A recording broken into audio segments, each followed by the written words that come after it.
যারা আমার এই ভিডিও দেখছো, আশা করি সবাই তোমরা ভালো আছো। তো আমার প্রিয় শিক্ষার্থী, অনেকদিন পরে দেখা, মাঝখানে পূজার বন্ধ গেল, গত একটি লেকচার হয়নি বন্ধের কারণে। তো এই যে যে সময়টা চলে যাচ্ছে, সেই সময়টা কিন্তু আমাদের জীবন থেকে চলেই গেল, আর কিন্তু ফিরে আসবে না। এই যে না ফেরার যে গল্প, না ফেরার যে ইতিহাস, না ফেরার যে কথা, সেখানে যাতে আমি, তুমি, আমরা বিলীন না হয়ে যাই। আমি বিলীন হয়ে যাওয়ার কথাটা এই জন্য বললাম যে দেখো, আমাদের চেষ্টার গুণে কিন্তু আমাদের সামনে কিন্তু এগিয়ে যেতে হবে। আমরা পেছনে যে সময়গুলো অতিবাহিত করে আসছি, সেই সময় এমন কোনো ইতিহাস যদি আমরা লিখে থাকি যার কর্মফল আমাদেরকে সামনে ভোগ করতে হবে, তার জন্য দায়বদ্ধতা কিন্তু আমাদের। তো আমরা এমন কোনো কাজ না করি আজকের দিনে, এখন যেটি পেছনে অতিবাহিত হয়ে যাচ্ছে, সেই সময়টা যাতে আমরা হেলায় ফেলে না দিই। আমাদের আগামী দিন, আগামী ভবিষ্যৎ আরও সুন্দর হোক, এবং ভবিষ্যতে সুন্দর একটি জীবনযাপন যাতে আমরা করতে পারি, পরের দ্বারস্থ যাতে আমরা না হই। আমরা যে শুধুমাত্র লেকচার দেই, পড়াই, এখানেই কিন্তু আমাদের দায়িত্ব কিন্তু শেষ নয়। মূলত একজন শিক্ষকের কাজ কিন্তু অনেক বড়, অনেক। আমি তাই মনে করি, শ্রেণীকক্ষে যখন থাকি অনেক কথা হয়। এই করোনাকালে, প্যান্ডামিক সিচুয়েশনে তোমাদের সাথে হয়তো অনেক কিছুই আমার শেয়ার হয় না, অনেক কথাই তোমাদের জবাব দেওয়া হয় না আমার। কিন্তু তোমরা এই যে যে আক্ষেপটি আমি করলাম, সেটি যাতে তোমরা বুঝতে পারো, তোমরা অনুধাবন করতে পারো, যে আজকের দিনটি যেন হেলায় চলে না যায়। আমি আমার জীবনের অনেক কথাই আছে যেগুলো তোমাদের সাথে শেয়ার করি আমি, যে সৃষ্টিকর্তা নিশ্চয় মহান, সৃষ্টিকর্তা খুব ভালো জানেন তার প্রত্যেকটি সৃষ্টির জীবকে, আর মানুষকে তিনি আরও উত্তম রূপে জানেন। তো এই জানাটা জানো, তার মধ্যে এই সৃষ্টিকর্তা যখন জানবেন, সেটি যাতে কল্যাণমূলক জানেন, তাহলেই আমাদের মুক্তি। আর এই কল্যাণমূলকের জন্য কিন্তু প্রার্থনা কিন্তু খুব জরুরি। তো তোমরা প্রত্যেকেই প্রার্থনা করবা, কারণ অনেক সময় আমাদের কর্ম ভালো হয় কিন্তু ফল কিন্তু আমরা অর্জন করতে পারি না। কারণ ভাগ্য বলে আমাদেরকে কিছু জিনিস বিশ্বাস করতে হয়। তো ভাগ্যের উপরে কিছু কিছু জিনিস তো ছেড়েই দেওয়া লাগে। যেমন তুমি খুব ভালো পরীক্ষা দিলা, পরীক্ষাটা তুমি ভালোই দিয়েছিলে, প্রশ্ন তুমি সবই লিখেছিলে, প্রশ্নে যা লিখেছিলে তাও ঠিক ছিল, কিন্তু এমন যদি হয় যে তোমার অ্যান্সার হবে, যে পরিমাণ তুমি মার্কস ক্যারি করছো, মনে করো সেটি হলো 96, কিন্তু যিনি ওয়েমার্ক ফিল আপ করলেন, পরীক্ষার খাতার উপরে যে মার্কিংই থাকে, সেখানে যদি তোমাকে 69 করে দেওয়া হয় ভুলক্রমে, তো সেটা তো অদৃষ্ট, সেটা তো ভাগ্য।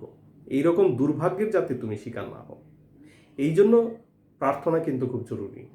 তো আমার শিক্ষার্থীরা সবসময় মনে রাখবে, সামনের দিনগুলো আরও কল্যাণময় হোক, কল্যাণকর হোক, সুখকর হোক, সুন্দর হোক, এবং আমরা যেন বেঁচে থাকি মনুষ্যত্ব আর মানুষ হওয়ার মধ্য দিয়ে। তো তাহলেই আমাদের মুক্তি আসবে।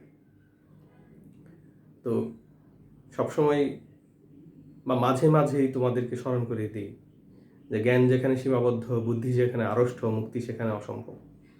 তো মুক্তির পথ কিন্তু খুঁজতে হবে, জ্ঞানকে প্রসারিত করতে হবে, জ্ঞানকে কুক্ষিগত রাখলে চলবে না। তো সেই দিক থেকে আমরা অনেক সৌভাগ্যবান যে এই অনার্সের বা পাস কোর্সের সেকেন্ড ইয়ার পর্যন্ত তোমরা আসছো। সামনের দিনগুলোও হয়তো অতিক্রম করবে, একটি স্নাতক ডিগ্রি তোমরা অর্জন করবে, হোক সেটি সম্মান, হোক সেটি পাস কোর্সের, কিন্তু স্নাতকটি তো শেষ হবে। তো আমি সেই কামনাই করি, যে কারণে আজকের পড়ার চাপটা একটু কম। আমি দুইটা জিনিস তোমাদেরকে দেখাবো। আমাদের এই অনার্স দ্বিতীয় বর্ষ ও পাস কোর্সের দ্বিতীয় বর্ষের শিক্ষার্থীরা, তোমাদের এর আগে আমি যে লেকচারগুলো দিচ্ছিলাম, আজকে এই চ্যাপ্টারের সর্বশেষ লেকচারটি দিব। এই প্লান্ট অ্যাসেট থেকে, সেটি হচ্ছে যে এর আগে আমরা কি দেখেছিলাম, আমরা দেখেছিলাম যে কিভাবে আমাদের খতিয়ানে জাবেদা থেকে কিভাবে খতিয়ানে আমরা পোস্টিং দেই, ডিপ্রিসিয়েশন অ্যাকাউন্ট কিংবা অ্যাসেট অ্যাকাউন্টে আমরা কিভাবে ট্রান্সফার করি জাবেদাগুলোকে। তো আজকে দেখব ইনকাম স্টেটমেন্ট আমরা কিভাবে করি এবং ইনকাম স্টেটমেন্টের পাশাপাশি ব্যালেন্স শিটে আমরা কিভাবে সেই সম্পদটাকে প্রদর্শন করি। এই দুইটা জিনিস আমি মূলত তোমাদেরকে আজকে উপস্থাপন করব। তো এই ফাঁকে তোমাদের সাথে আসলে কিছু কথা বললাম যে যাতে তোমরা সবাই বুঝতে পারো যে জ্ঞান অর্জনের উদ্দেশ্য কী, শিক্ষার উদ্দেশ্য কী। দুই পায়ের উপরে ভর দিয়ে দাঁড়ালেই আমরা হয়তো মানুষ নামে এই যে জীবের যে প্রকৃতি সেটা হয়তো আমরা ধারণ করি যে মানুষ, কিন্তু মানুষের আক্ষরিক যে সংজ্ঞাগত যে বিষয়গুলো সেগুলো তোমার ভিতরে আমার ভিতরে আছে কিনা আমরা যদি একটু ভাবি তাহলে কিন্তু আমাদের মানুষ হওয়াটা সহজ হয়। আর যদি ভাবনাই আমাদের মধ্যে না থাকে তাহলে কিসের লেখাপড়া, কিসের জীবন, কিসের জীবিকা, কেনই বা বেঁচে থাকা। তো এগুলো সবগুলোই কিন্তু ব্যর্থ হবে। তো একটু ভাবি, একটু চিন্তা করি এবং চিন্তার পাশাপাশি আমাদের কর্মটাকে আমরা ভালো করার চেষ্টা করি। কর্মেই মুক্তি, কর্মেই বেঁচে থাকা, কর্মেই সচলতা। আর অবশ্যই আমরা স্বাস্থ্যবিধি মেনে চলব, কারণ আমরা তো স্বপ্ন দেখি বেঁচে থাকা, তাই না? আমরা স্বপ্ন দেখি অনেক দূর এগিয়ে চলার। তো আমাদেরকে কিন্তু জীবিত থাকতে হবে, আমাদের বেঁচে থাকতে হবে। এই বেঁচে থাকার জন্য কিন্তু আমাদের যে একটি সুশৃঙ্খল জীবনযাপন সেটি কিন্তু নিয়মতান্ত্রিকভাবে সেটি করা উচিত। তো সেটি করবে নির্দিষ্ট সময়ে ঘুম, নির্দিষ্ট সময়ে পানাহার, নির্দিষ্ট সময়ে লেখাপড়া, কর্তব্য এবং দায়িত্বগুলো সে বুঝে নেওয়া। তোমাকে চাপিয়ে দেওয়া হবে কেন, তুমি বুঝে নিবা। এই যে চাপিয়ে দেওয়া আর বুঝে নেওয়ার মধ্যে কিন্তু পার্থক্য আছে। তো যাই হোক, আসি, আমার দায়িত্বটা আমি একটু পালন করি তোমাদের জন্য। তো কথায় কথায় আসলে অনেকগুলো কথা হয়ে গেলো, তাই না? তো তোমরা এই আসলে অনেক কথা জমা হয়ে গেছে, তো এই কথাগুলো আসলে বলা হয়ে ওঠে না। জানি না তোমরা ভিডিওটা কীভাবে দেখছো, কীভাবে মূল্যায়ন করছো আমার কথাগুলোকে। তো আমার দায়িত্বটা আপাতত পালন করি। তো এর আগে আমরা যেখানে ছিলাম যে একটা অ্যাসেট আমরা কিনছিলাম, তাই না? তো সেই অ্যাসেটটা কত টাকা ছিল দেখি আমার এখানে আছে কিনা, যে কাগজটা থাকে আমি একটু দেখে নিই। আর যদি না থাকে তাহলে একটা অঙ্ক আমি একটু তৈরি করবো, তারপরে দিব।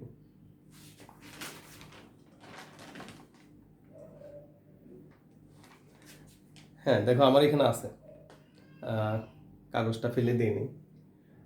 আমরা 2017 সালে আমাদের মেশিনের মূল্য ছিল 1 লক্ষ টাকা এবং এটার বহন খরচ এবং অন্যান্য খরচ মিলে আমাদের টোটাল টাকা ছিল 1,25,000।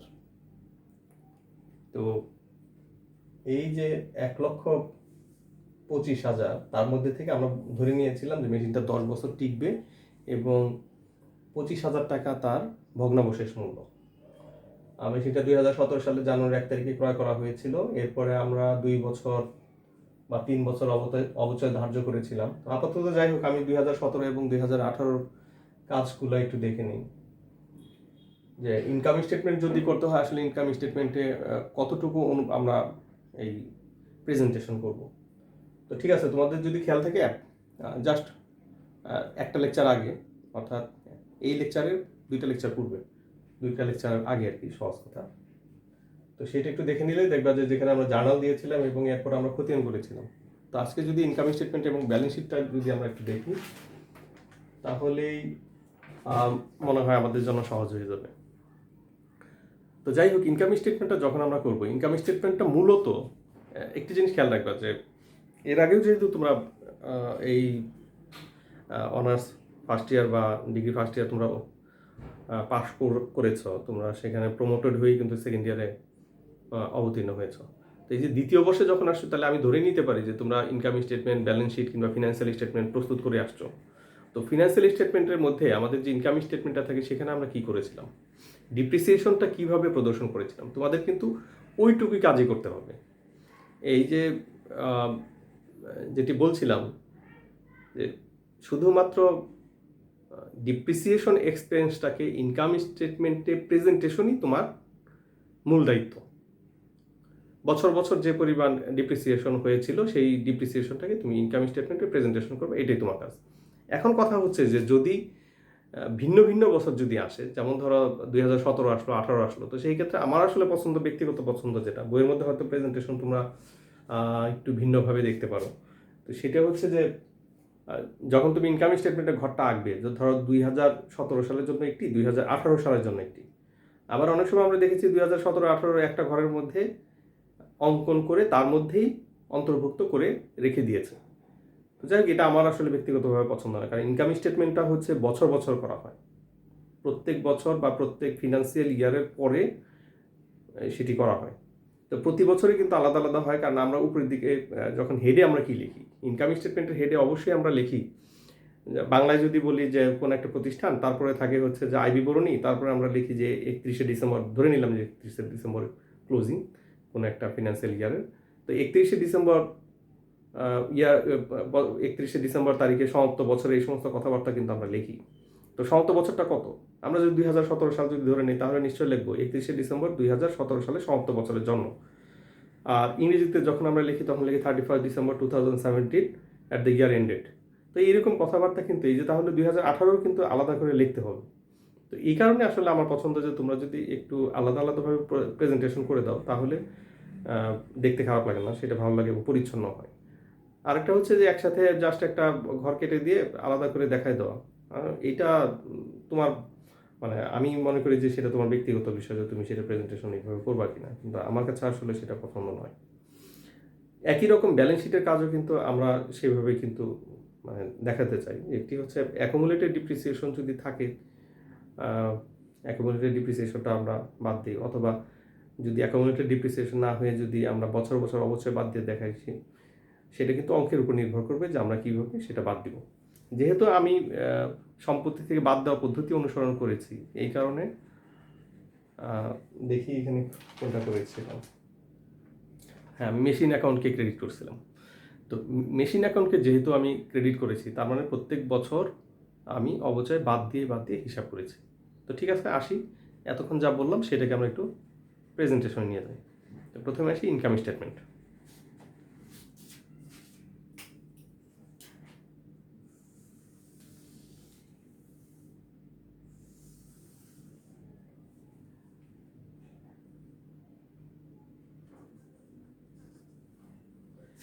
আমি যে ড্যাশ ড্যাশ চিহ্নটা দিচ্ছি, এটা মূলত একটা প্রতিষ্ঠানের নাম হবে আর কি। আমি যেহেতু নাম দেন সেই নামটা তোমরা লিখে দিবা যে প্রশ্নে যেটা থাকবে।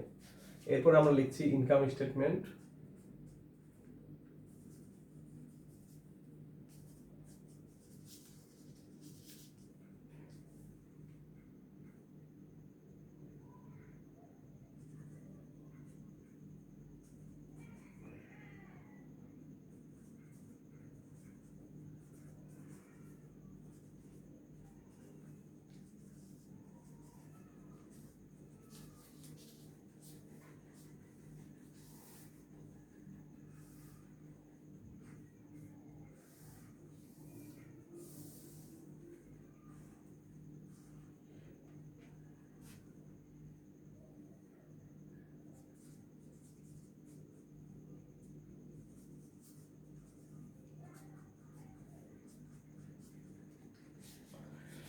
ইনকাম স্টেটমেন্ট ঘর তোমরা আঁকবে, আঁকার পরে এরপর আমরা জানি যে এই যে ডিপ্রিসিয়েশন এক্সপেন্সটা, সেটা আসলে আমাদের কোন ধরনের খরচ। আমরা যখন এই যে খরচগুলাকে ভাগ করি, আমরা কষ্ট বুরসলের মধ্যে কিছু খরচ নিয়ে যাই, প্রত্যক্ষ খরচগুলোকে, আর ইনডাইরেক্ট যে এক্সপেন্সগুলো আছে সেগুলোকে আমরা ইনকাম স্টেটমেন্টের অংশে নিয়ে যাই। তো খরচের মধ্যেও আবার আমরা পরবর্তীতে কী করি, সেলিং এক্সপেন্স, তারপরে অফিস এক্সপেন্স, এইভাবে অনেক সময় ভাগ করে। আবার আরেকটা হচ্ছে যে তোমার ফিনান্সিয়াল এক্সপেন্স যেগুলো, সেই যেগুলো ঋণের সুদ বা এই জাতীয় যে খরচগুলো, সেগুলো তো আলাদা থাকে।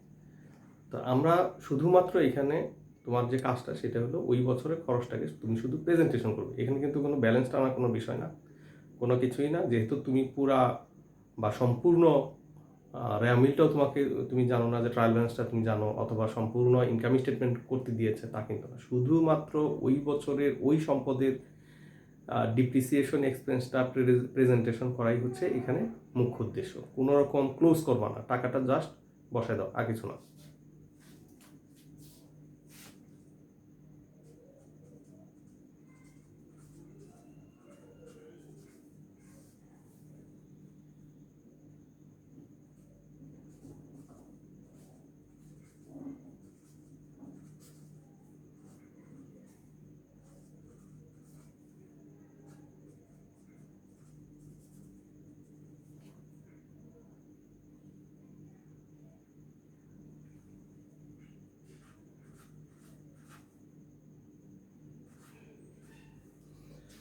জাস্ট 2017 সালের যে অবচয়টা ছিল সেটাকে শুধু প্রেজেন্টেশন করো, কোনো রকম কোনো ক্লোজ করবা না। ঠিক আছে, এখন আসি যে 2018 সাল যদি আমাকে প্রেজেন্টেশন করতে হয় তাহলে কী করবো? তাহলে 2018 সালের জন্য সেম একটা ঘর রাখবে, একে জাস্ট এরকম আবার একটা লেখে, অর্থাৎ ওই বছরের জাবেদাতে বা যে পরিমাণ আমাদের অবচয় ছিল সেই অবচয়টাকে শুধু প্রেজেন্টেশন করে। ঠিক আছে, আমি যদি আবার দেখাই,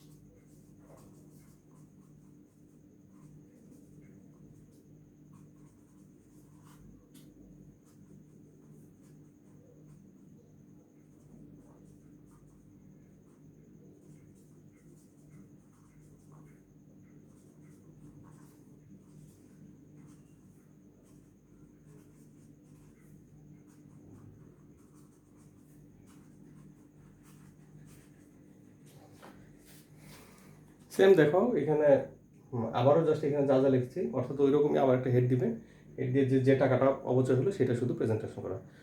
এবার আসি যে আমরা কীভাবে আমাদের যে ফিনান্সিয়াল পজিশনে যদি আমাদের দেখাতে হয়, অর্থাৎ ব্যালেন্স শিটে যদি দেখাতে হয়, তো ব্যালেন্স শিটে আমরা কীভাবে আমরা প্রেজেন্টেশন করি এই অ্যাসেটটাকে সেটা একটু দেখে নিই। আমি প্রথমে 2017 সাল দেখাই। তো 2017 সালে তো ওখানে একই রকম তুমি ঘর রাখবা, ব্যালেন্স শিটের যে ঘরটা থাকে সেখানে আমরা জানি অ্যাসেটের মধ্যে এটা হচ্ছে লং টার্ম অ্যাসেট, এই মেশিনটা। তো আমরা কারেন্ট অ্যাসেট তো আমরা জানি যে এক মালিকানা কারবার যদি হয় তাহলে কারেন্ট অ্যাসেটগুলো আগে থাকে, ফিক্সড অ্যাসেটটা পরে থাকে। তো কারেন্ট অ্যাসেটটা তুমি লিখবে না।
দেখো, দেখতে অসুবিধা হলে আমি মুখে বলে দিচ্ছি যে এখানে কী কী লিখেছি। তাহলে প্রথমে হচ্ছে প্রতিষ্ঠানের নামটা বসাবে, তারপরে ব্যালেন্স শিট, তারপরে 31 ডিসেম্বর 2017, শুধুমাত্র যে বছরের করা হচ্ছে ওই নির্দিষ্ট দিনের জন্য কিন্তু আমাদের ব্যালেন্স শিটটা প্রস্তুত করতে হয়। এরপর তুমি কী করলে, অ্যাসেট লিখলে, এখানে পার্টিকুলারটা লিখে দিও,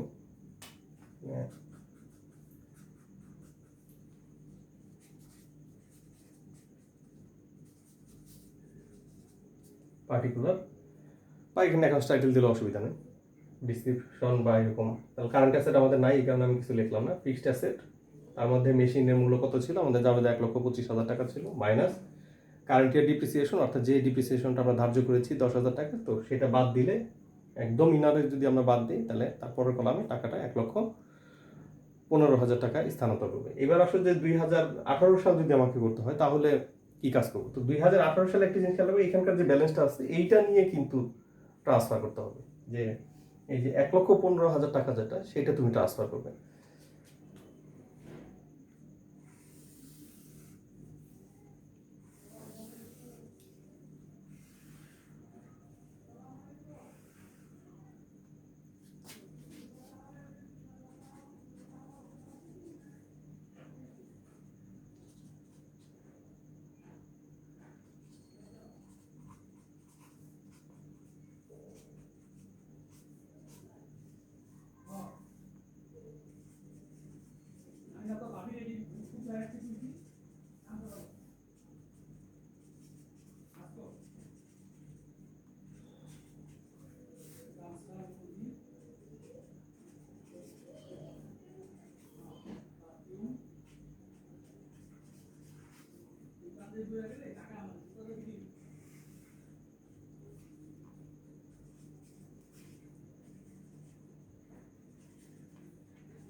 তো পরের বছর হচ্ছে যে এই যে এখানকার, যদি আমরা অবশ্যই সঞ্চিতি পদ্ধতি অনুসরণ করি না, তো সেই ক্ষেত্রে এই 1,15,000 টাকা এখানে প্রথমে নিয়ে আসবে, তারপরে 2018 সালে অবচয়টা বাদ দিবে, বাদ দিলে পরে যে পরিমাণ টাকা থাকে সেটা তারপর প্ল্যান নিবে। তো প্রত্যেক বছর অবচয় ছিল 10,000, এখানে আমরা 10,000 বাদ দিলে থাকলো হচ্ছে 1,05,000। 1,05,000 টাকা আমরা ট্রান্সফার করলাম। তো এই ট্রান্সফারের সঙ্গে সঙ্গে তোমার এই 2 বছরের ব্যালেন্স শিট করাটাও তোমার শেষ হয়ে গেল। তো যাই হোক, প্রিয় শিক্ষার্থী, তোমরা ভালো থাকবে। আশা করি এই লেকচারটা ভালো করে অনুসরণ করবে। পাশাপাশি তোমাদের যে বই আছে, যার যে বই আছে সেই বইটা একটু অনুসরণ করবে, কারণ বইয়ের মধ্যে কিন্তু আমার এই লেকচারের চেয়ে অনেক বেশি কথাবার্তা লেখা আছে, অনেক বেশি বর্ণনামূলক বা অঙ্ক করার জন্য তোমাদের বেশি সহায়ক হবে। পাশাপাশি এটা তো আমি দেখাই দিলাম যে কীভাবে ট্রান্সফার করলো। তো যাই হোক, পরবর্তী লেকচার দেওয়ার পর্যন্ত তোমরা ভালো থাকবে, সুস্থ থাকবে, আর আমার জন্য অবশ্যই প্রার্থনা করবে যাতে আসলে আমরা সবাই যাতে ভালো থাকি। সবার জন্য আমরা দোয়া করি। তোমাদের জন্য আমার দোয়া রইল এবং শুভেচ্ছা রইল। আল্লাহ হাফেজ।